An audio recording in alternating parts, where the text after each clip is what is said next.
President Muhammadu Buhari renews his promise to secure the release of Leah Sharibu and the other Chibok girls still in Boko Haram captivity. Will ousted Sudanese President Omar al-Bashir finally face charges at the ICC? We take a closer look at the country's political gamble now that the military has stepped in. Plus, can Britain make an exit from the European Union within the flextension? We'll discuss what's at stake for Prime Minister Theresa May. Hello everyone, I am Amarachi Ubani. Diplomatic Channel begins right now with a quick check on other discussions in diplomatic circles.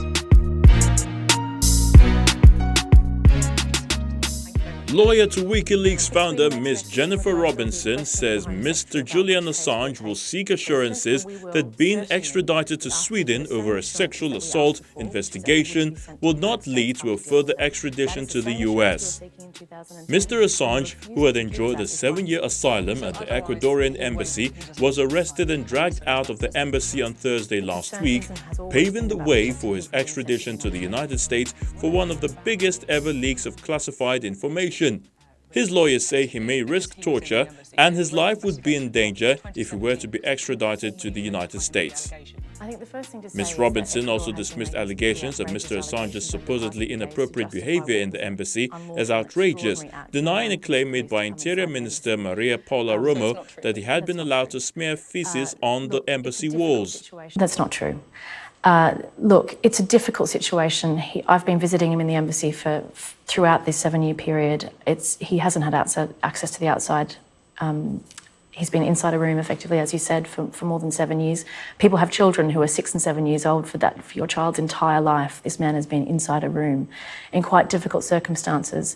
Now, the politics of the case with respect to Ecuador changed with the change of government, with Lenin Moreno coming to power.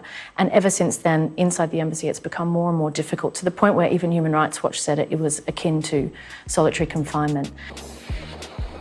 The military in Ukraine has staged air defense drills in the country's east next to the Sea of Azov. Military jets and helicopters took part in the exercise some 150 kilometers off the rebel-held Donetsk. Ukraine is set to build a military base on the Azov Sea and has sent more forces to the area to counter a worsening Russian threat, referring to an arm of the Black Sea that it is a flashpoint of tension with Moscow.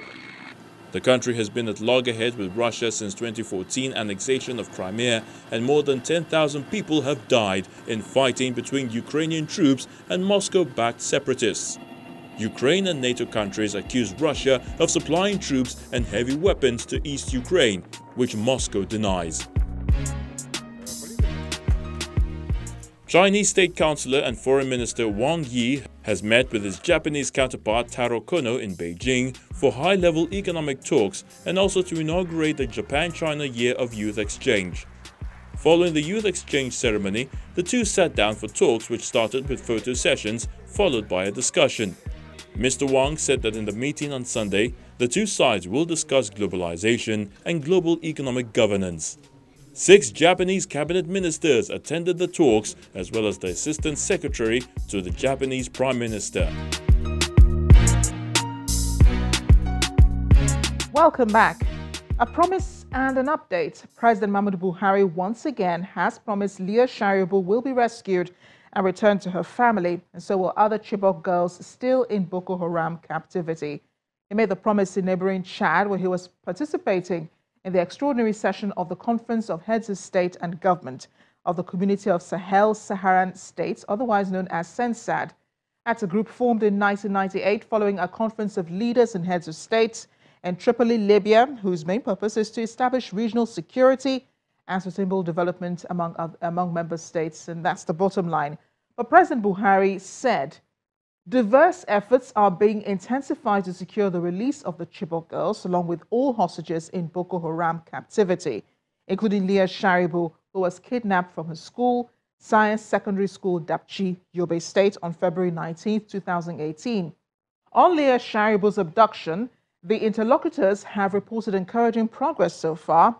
The report reaching us says her return to her family has unfortunately been hindered by the fear of the militants. They worry that heavy military presence in areas where they previously moved about freely could affect their safety after they return her to the government. At the same time, the military cannot jeopardize the security of the entire northeastern region by halting their operations to accommodate Boko Haram's fears. Leah Sharibu will be reunited with her family as soon as any conclusions are reached on a number of options being considered for her: safe transportation, a success of the Nigerian military who have surrendered recently, especially in neighboring Cameroon and Niger.